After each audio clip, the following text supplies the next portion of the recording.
ওম শান্তি। আজকের তারিখ হলো 3/6/2026 প্রাতঃমুরলী। ওম শান্তি। বাপ দাদা মধুবন। মিষ্টি বাচ্চারা, বাবার আশীর্বাদ যদি নিতে চাও তাহলে সুপুত্র বাচ্চা হয়ে সবাইকে সুখ প্রদান করো, কাউকে দুঃখ দিও না। ধর্মরাজের শাস্তি থেকে নিজেকে রক্ষা করার জন্য কোনো ঈশ্বরীয় নিয়মের উপর নজর দিতে হবে। উত্তরটা হলো, ঈশ্বরের সামনে কোনো প্রতিজ্ঞা করলে কখনোই সেই প্রতিজ্ঞা অবজ্ঞা করো না, কাউকে দুঃখ দিও না। ক্রোধ করা, বিরক্ত করা অর্থাৎ এমন আচরণ করা যা দ্বারা ঈশ্বরের নাম বদনাম হয়ে যায়, তাহলে তাকে অনেক শাস্তি পেতে হবে। এই জন্য এমন কোনো কর্ম করো না, যতই মায়ার ঝড়ঝাপটা আসুক, পশুকে জর্জরিত করে দিক, কিন্তু বুদ্ধি দিয়ে সঠিক ভুল বিচার করে ভুল কর্ম করা থেকে সর্বদা বিরত থাকবে। গীত। কে এলো আমার মনের দুয়ারে? ওম শান্তি। এই কথাটি কে বলেন? ওম শান্তি বাবা আর দাদা। এই বিষয়ে তো বাচ্চাদের অবশ্যই নিশ্চয়ই আছে যে আমাদের পারলৌকিক বাবা হলেন পরমপিতা পরমাত্মা শিব, আর ইনি ব্রহ্মা হলেন সকল বাচ্চাদের অলৌকিক বাবা। এনাকে প্রজাপিতা ব্রহ্মা বলা হয়। প্রজাপিতা ব্রহ্মা ছাড়া এত বাচ্চা আর কারো হয় কি? পূর্বে ছিলেন না। কখন থেকে অসীম জগতের বাবা এনার মধ্যে প্রবেশ করেছেন, তখন থেকে ইনি হয়ে গেলেন দাদা। এই দাদা নিজে বলেছেন যে তোমাদের এখন পারলৌকিক বাবার সম্পত্তি প্রাপ্ত হচ্ছে। পৌত্র সর্বদাই ঠাকুরদাদার উত্তরাধিকার হয়। তার বুদ্ধির যোগ ঠাকুরদার প্রতি যায়, কেননা ঠাকুরদার সম্পত্তির উপর অধিকার থাকে। যেরকম রাজার গৃহে যে বাচ্চা জন্ম নেবে, এইভাবেই বলবে বড়দের সম্পত্তির উপর তার অধিকার থাকেই। বাচ্চারা, তোমরা জানো যে আমরা অসীম জগতের ধারা বাবার থেকে সর্ববৃহৎ সম্পত্তি স্বর্গের রাজপথ গ্রহণ করছি। সেই বাবা এখন আমাদের পড়াচ্ছেন। তোমরা এখন তার সামনে বসে আছো। সম্মুখে থাকার নেশাও নম্বরের কর্ম অনুসারে, পুরুষার্থ অনুসারে থাকে। কারো কারো হৃদয়ে তো অনেক ভালোবাসা থাকে। সাকার মাতা পিতা দ্বারা আমরা উচ্চ থেকে উচ্চতর ভগবানের কাছে এসে উত্তরাধিকারী হই। অসীম জগতের বাবা হলেন খুব মিষ্টি, যিনি আমাদের রাজা হওয়ার উপযুক্ত তৈরি করেন। মায়া একদমই অযোগ্য বানিয়ে দেয়। কাল বাবার কাছে কেউ সাক্ষাতের জন্য এসেছিলেন, কিন্তু তিনি ছোড়াই কিছু বুঝতে পেরেছিলেন। বাবা বুঝেছিলেন যে এরা সবাই হলো ব্রহ্মকুমার, তুমিও ব্রহ্মকুমার বা শিব বাবার বাচ্চা, তাই না? বলেছিল অবশ্যই। এটা কেবল শুনে বলেছে, কিন্তু হৃদয় থেকে বলেনি। তীর লাগেনি যে সত্যি সত্যিই আমি তার সন্তান। ইনিও হলেন তার সন্তান, উত্তরাধিকার নিচ্ছেন। সেই রকমই আমাদের কাছেও কয়েকজন বাচ্চা আছে যাদের বুদ্ধিতে খুব অল্প কিছু ধারণা হয়। সেই খুশি, সেই আত্মিকতা দেখা যায় না। অন্তরে খুশির পারদ সর্বদা ঊর্ধ্বমুখী থাকা চাই। চেহারা আর তার প্রতিফলন দেখা যাবে। স্বজনীরা এখন তোমাদের জ্ঞানের সিঙ্গার হচ্ছে। তোমরা জানো যে আমরা হলাম স্বজনের স্বজনী। একজন চাষি কন্যার গল্প আছে না? একজন রাজা এক চাষি কন্যাকে নিয়ে এলেন, কিন্তু তার রাজত্ব করার মধ্যে কোনো আনন্দ হচ্ছিল না। রাজা তখন সেই কন্যাকে পুনরায় গ্রামে রেখে এলেন। বললেন, তুমি রাজত্ব করার উপযুক্ত নও। এখানেও বাবা শৃঙ্গার করেছেন, ভবিষ্যতে তোমরা মহারানী হবে। কৃষ্ণের ক্ষেত্রেও বলা হয়েছে পাঠরানী করার জন্য সবাইকে তুলে নিয়ে গেছেন, কিন্তু তারা কিছুই বুঝে না। সবাই হলো অধার্মিক মনোবৃত্তি সম্পন্ন, মনে করে যে এভাবে দুনিয়া চলতে থাকবে। আশ্চর্যের বিষয়, অনেকেই আছে যার মন্দির রক্ষা করার অন্যও যায় না, না শাস্ত্র ইত্যাদিকে মান্য করে। সরকার ধর্মকে মান্য করে না। ভারত কোন ধর্মের ছিল, এখন কোন ধর্ম আছে, এই সব কিছুই জানে না। এখন বাচ্চারা, তোমরা হলে দৈবিক কুলের, যেরকম তারা হলো খ্রিস্টান কুলের, সেই রকম তোমরা হলে ব্রাহ্মণ কুলের। বা বলছেন, সর্বপ্রথম বাচ্চারা তোমাদেরকে বধির শূদ্র থেকে ব্রাহ্মণ তৈরি করি।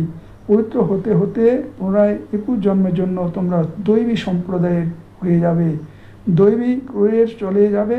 আগে ছিলে আসরিক ক্রোড়ে, আসরিক ক্রোড় থেকে পুনরায় তোমরা ঈশ্বরীয় ক্রোড়ে এসেছো। এক বাবার সন্তান, তোমরা সবাই হলে ভাই বোন। এটাই হলো একটা আশ্চর্যের বিষয়, সবাই বলবে যে আমরা হলাম ব্রাহ্মণ কুলের, আমাদেরকে তো শ্রীমত অনুসারে চলতে হবে, সবাইকে সুখ প্রদান করতে হবে, পরমধামে যাওয়ার রাস্তা বলে দিতে হবে। দুনিয়াতে এমন কেউ নেই যে মুখ দিয়ে বলবে অসীম জগতের বাবার থেকে অসীমের জগতে উত্তরাধিকার কীভাবে নেওয়া যায়। তোমরা এখন অসীম জগতের বাবাকে পেয়েছ, তোমরাই তার সন্তান হয়েছ।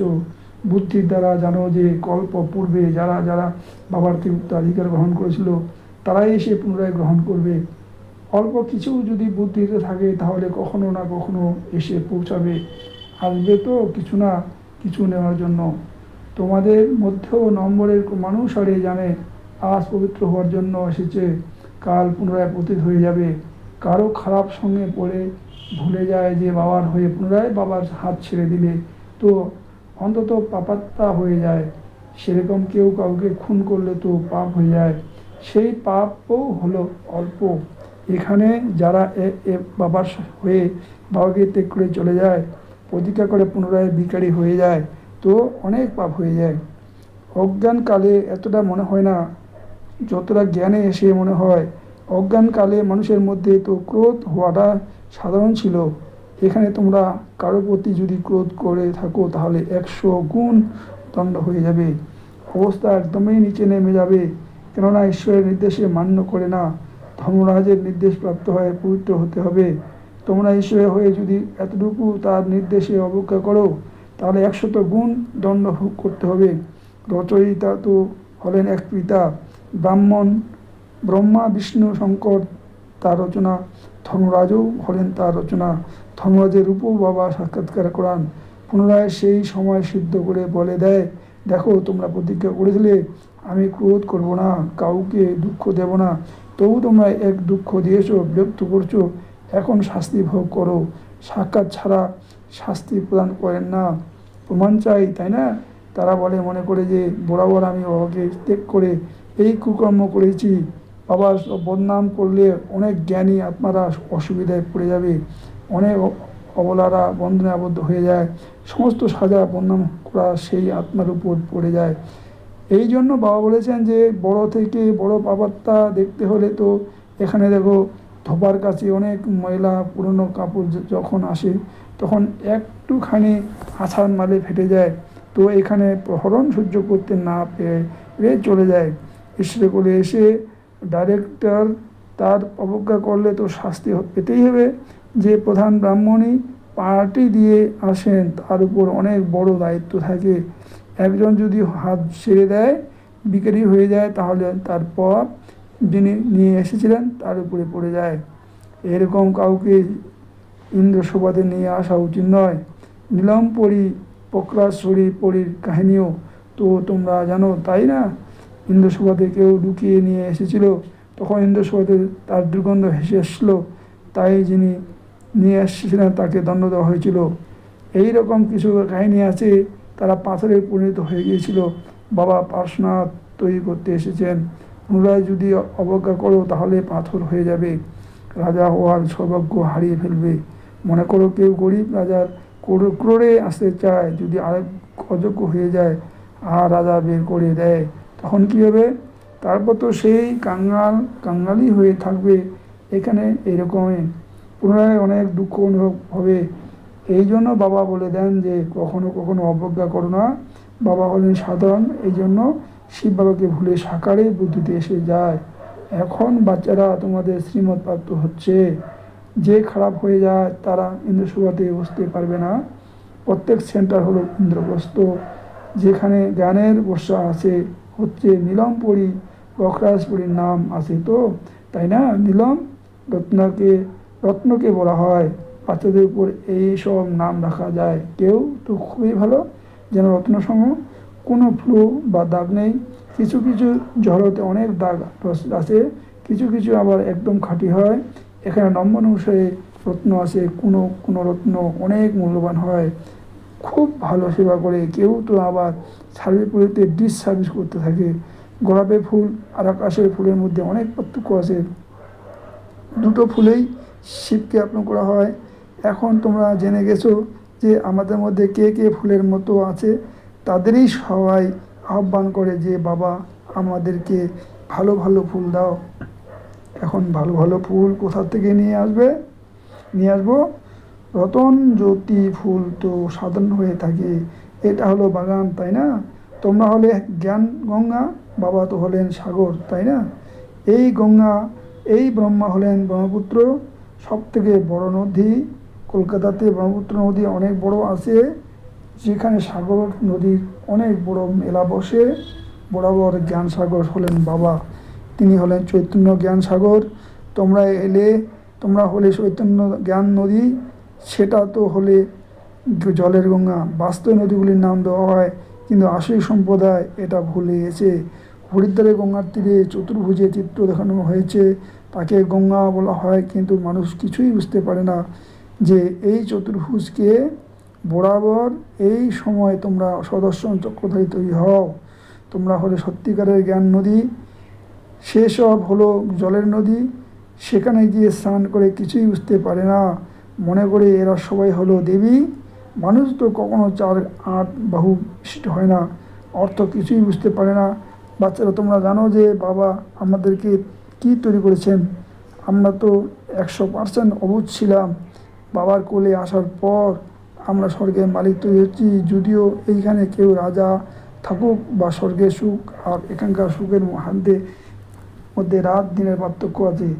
তোমাদের মধ্যে কেউ এই রকম আছে যারা বাবাকে বুঝতেই পারে না, তাই নিজেকেও বুঝতে পারে না। দেখতে হবে যে আমি কতখানি সুগন্ধ দিতে পারছি। উল্টো পাল্টা কথা তো বলছি না, ক্রোধ করেছি না। বাবা অতি শীঘ্রই আমাদের চাল চলনের দ্বারা বুঝে ফেলেন যে এই বাচ্চা কীরকম হবে। সেবাদারি বাচ্চা বাবার খুব প্রিয়, সবাই তো একই রকম প্রিয় হতে পারে না। এইরকম বাচ্চাদের জন্য অন্তর থেকে আপনার হতেই বাচ্চা বেরিয়ে আসে। বাবার অবজ্ঞাকারী বাচ্চা হলে তো বাবা বলবেন এরকম বাচ্চা মারা গেলে ভালো হয়। কতই না নাম বদনাম করে, একে বলা হয় ভাগ্য। কার ভাগ্যে কী আছে অতি শীঘ্রই জানা যায়। বাবা বোঝাচ্ছেন যে এ হলো সুপুত্র আর ও হলো কুপুত্র। বাপ দাদাকে চেনে না, ভাগ্যে উত্তর নেই, তাহলে কী করবে? এই জ্ঞানমার্গে কায়দা অত্যন্ত কঠোর। এই জ্ঞানমার্গে কায়দা অত্যন্ত কঠোর। বাবা পরিশ্রম পবিত্র হলে আর বাচ্চারা না এলে সেই বাচ্চা অধিকারী হতে পারে না। তার বাচ্চা বলে বুঝতে পারে না, পুনরায় বলবে আমি তো শিব বাবার উত্তরাধিকার তৈরি করব। তাহলে বাবা 21 জন্মের জন্য আমাকে তার রিটার্ন দেবেন? এর অর্থ এটা নয় তো যে বাবার কাছে এসে বসে যেতে হবে না। গৃহস্থ ব্যবহার থেকে সবাইকে দেখাশোনা করতে হবে, কিন্তু নিমিত্ত হয়ে থাকতে হবে। এমন নয় যে তোমাদের বাচ্চা ইত্যাদিকে বাবা বসে দেখাশোনা করবেন না। এরকম চিন্তাধারা যুক্ত বাচ্চারা ভ্রান্ত হয়ে পড়বে। এখানে বাবার কাছে তো একদমই পবিত্র হওয়া চাই। অপবিত্র কেউ বসতে পারবে না, না হলে তা পাথর বুদ্ধি হয়ে যাবে। পারবে না, না হলে তো পাথর বুদ্ধি হয়ে যাবে। বাবা কাউকে অভিশাপ ইত্যাদি দেন না, এটা তো হলো একটা নিয়ম। অথবা বলেন যে তবু সাবধান থাকো, কর্মেন্দ্রিয়ের দ্বারা কোনো পাপ করছো তো মরেছো। আমাদের লক্ষ্য অনেক শ্রেষ্ঠ। বাবার বাচ্চা হয়েছো তো শরীরে অসুখ বিসুখ অনেক আসবে, ভয় পেও না। কবিরাজ বৈদ্যরাও বলে যে অমুক ওষুধের দ্বারা তোমরা এই অসুখ আরও প্রকটিত হবে, তুমি ভয় পেও না। বাবার নিজের বলেন যে তোমার বাবা হলে তো মায়া রাবণও তোমাদেরকে অনেক বিরক্ত করবে, প্রবল ঝড় ঝঞ্ঝার মধ্য দিয়ে আসবে। এখন তোমাদের সঠিক এবং ভুল বিবেচনা করার বুদ্ধিপ্রাপ্ত হয়েছে, আর কারো এরকম সঠিক আর ভুল বিবেচনা করার বুদ্ধি নেই। সকলেরই হলো বিনাশকালে বিপরীত বুদ্ধি। প্রীত বুদ্ধি তোমাদের মধ্যেও নম্বরের ক্রমে পুরুষার্থ অনুসারে আছে। প্রীত বুদ্ধি যুক্ত আত্মারা বাবার সেবা খুব ভালোভাবে করবে। আচ্ছা, মিষ্টি মিষ্টি আরানিধি বাচ্চাদের প্রতি মাতা পিতা বাপদাদার স্মরণে স্নেহসুমন আর সুপ্রভাত। আত্মাদের পিতা তার আত্মারূপী বাচ্চাকে জানাচ্ছেন নমস্কার। ধারণার জন্য প্রসার 1 নম্বর, ঈশ্বরের সন্তান হয়ে অল্প একটু তার নির্দেশ অবজ্ঞা করবে না। এই কর্মেন্দ্রিয়ের দ্বারা কোনো কুকর্ম করবে না, উল্টো পাল্টা কথা বলবে না। সুপুত্র হয়ে বাবার আশীর্বাদ নিতে হবে। 2 নিমিত্ত হয়ে নিজের গৃহস্থ ব্যবহারকে দেখাশোনা করতে হবে। জ্ঞান মার্গে যে কায়দা আছে সেই অনুসারে সম্পূর্ণভাবে চলতে হবে। সঠিক এবং ভুলকে বিবেচনা করে মায়ার থেকে সাবধান থাকতে হবে। বরদান: ছটপট করতে থাকা ভিখারি তৃষ্ণার্ত আমাদের আত্মাদের তৃষ্ণার নিবারণকারী সর্বখাজনা দ্বারা সম্পূর্ণ ভব। যেমন ঢিবের মধ্যে হাবুডুবু খেতে থাকা আত্মা একটু খড়কুটের সাহায্যে খোঁজে, এমন দুঃখের কেউ আসতে দাও, তারপর দেখবে কত দুঃখ শান্তির ভিখারি আত্মা ছটফট করতে করতে তোমাদের সামনে আসবে। এমন তৃষ্ণার্ত আত্মাদের তৃষ্ণা মেটানোর জন্য নিজেকে অতীন্দ্রিয় সুখ বা সর্বখাজনার ভরপুর করো। সর্বখাজনা এতটাই সঞ্চয় করে রাখো যাতে নিজের স্থিতিও বজায় থাকে এবং অন্য আত্মাদের সম্পূর্ণ করে তোলা যায়। স্লোগান: কল্যাণের ভাবনা রেখে শিক্ষা দিলে সেই শিক্ষা হৃদয়ে গিয়ে থাকবে। অব্যক্ত ইশারা: সদা হাসি খুশি থাকার জন্য নিজের নেচারকে সর্বদা বানাও। সহনশীল হও, সদা হাসি খুশি থাকা এটি জ্ঞানের গুণ। এর মধ্যে শুধু রুহানিয়ত যোগ করতে হবে। হাসি খুশি থাকার সংস্কারও একটি বরদান যা সময়ের খুব সহযোগিতা করবে। যারা স্বয়ং সদা হাসি খুশি থাকে তারা যে কোনো মনের মানুষকে হর্ষিত করে তোলে। সহজ স্বভাবের মানুষেরা নিজেদের খুশিময় হাসি খুশি চেহারার দ্বারা ভারী বায়ুমণ্ডলকেও হালকা করে দেয়। ওম শান্তি, ওম শান্তি, ওম শান্তি।